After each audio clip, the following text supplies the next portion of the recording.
The beautiful thing about living in a cartoon world is that you can hear voices, the little voices and the bubbles, you know what I mean? They pop over your head and things go on. I could hear people saying, what do you mean ISIS does represent Islam? Let me explain. Let me do a compare and contrast. For example, the Catholic Church gets to speak for itself. All right? We don't get to decide what the Catholic Church should mean when it says only men will be priests, abortion is murder, contraception is against natural law, marriage is between a man and a woman. Okay, we don't get to choose what the Catholic Church teaches. Okay, the Catholic Church gets to choose. Number one. Number two, if a rogue nun comes along and says, the Catholic Church needs to come into the 21st century, and we need to have women priests, and we need to lighten up on birth control, and abortion is acceptable in some heartbreaking situations. And why should two people of the same gender be denied a lifelong commitment of love just like heterosexual people? If a nun comes forward and says that, or a priest, okay, or a bishop, though wearing the garb of the Catholic community, they in no way reflect the teachings of the Catholic Church. They are not representing Catholicism at that point. Catholicism as a theological, philosophical school of thought from which emanate laws, okay? Behavioral laws within the church, but also civil laws. Civil laws. That's why the Catholic Church holds that abortion should be a criminal act, a crime, all right? So stay with me. I'm just pointing this out. I'm using it as a compare and contrast, all right? So here it is. Now here's Islam. Islam gets to define itself. And Islam was founded and defined and exemplified by a man named Muhammad. Okay? Muhammad, the founder of Islam. Born in 570, died in 632, spent his life on the Arabian Peninsula, made maybe a few trips to Syria trading with his uncle, traveling with his uncle to go on trade caravans. Muhammad's example and his words define Islam. Doesn't matter if a mullah or an imam or the head of an Islamic study center says blank. If what that person says is in contradiction to what Muhammad said and did, he doesn't represent Islam, the imam or the mullah, any more than the nun represents Catholicism. Okay? In the Quran, Muhammad said he got a revelation from Gabriel that said, "This day I have perfected your religion for you and chosen Islam as your religion." Okay? This is allegedly, I don't believe it for a second, but this is allegedly God through Gabriel speaking to Muhammad saying, I have perfected your religion.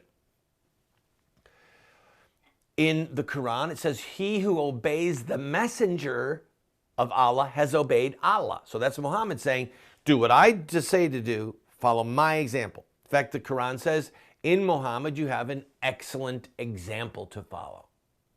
Okay? So we see ISIS, and ISIS is capturing women and turning them into sex slaves. Most of us in the civilized world find this demonic, repugnant, criminal, vile, despicable, the perpetrators of which deserve to be executed, okay? But let's not get ahead of ourselves.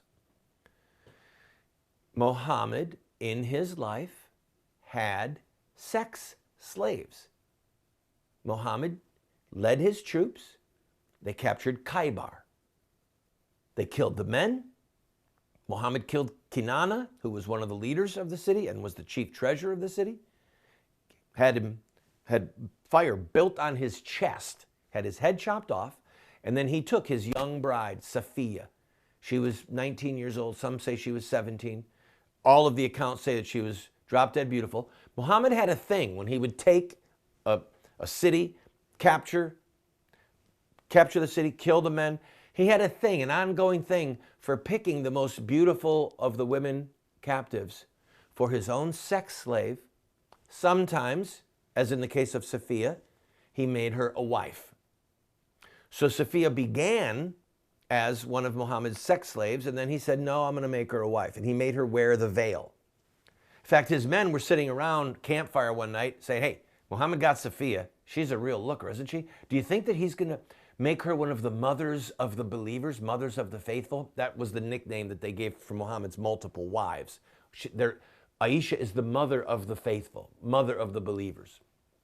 All Muhammad's wives were called that.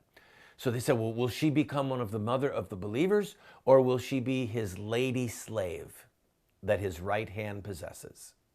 A sex slave. And they said, we'll know by whether or not he makes her wear the veil. He put the veil on her, and they said, okay, she's a wife. Muhammad had Rayhana of the Jewish tribe of the Banu Qurayza. She was his sex slave. He had Maria, who was the Coptic Christian, who was sent as a slave to Muhammad. Oh, and by the way, ISIS said that a man cannot have two sisters as sex slaves. Why? If you can have one woman as a sex slave, why not her sister as well at the same time? Because Muhammad said no. Muhammad was sent two Christian slaves from the Copts, Maria and her sister. And Muhammad gave the sister away to one of his friends to be his sex slave, but he kept Maria. And Muhammad said, no, you can't have two sisters as sex slaves. And so that's what ISIS is doing. Do you see how this works? They actually do represent Islam. Now, I just focused on women. We could talk about hostage taking.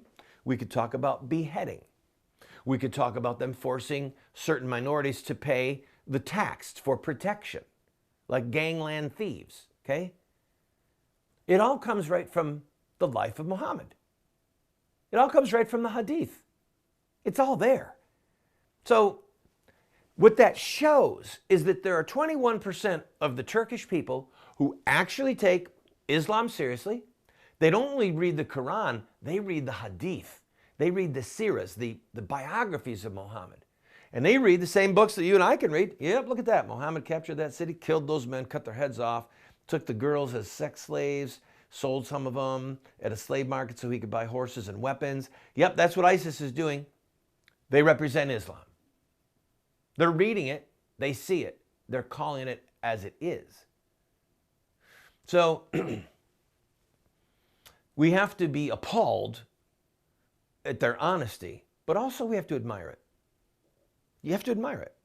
When 21% of the people in an Arabic country, in a Muslim country rather, Turkey's not Arabic, in a Muslim country like Turkey, admit, yes, ISIS does represent Islam, then we need to step back and take a deep breath and say, okay, I'm not sure what Obama means when he says we're not at war with Islam, or Islam's not at war with us. I'm not sure what Obama means when he says Islam is a religion of peace.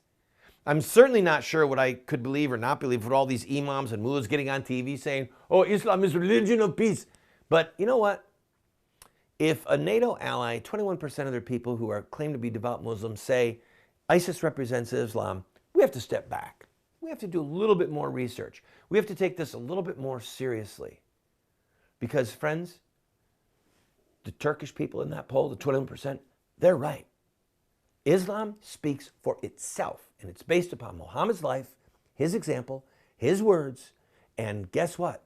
ISIS is trying to model itself exactly according to the books on Muhammad's life, and they're doing a tragically, hideously good job.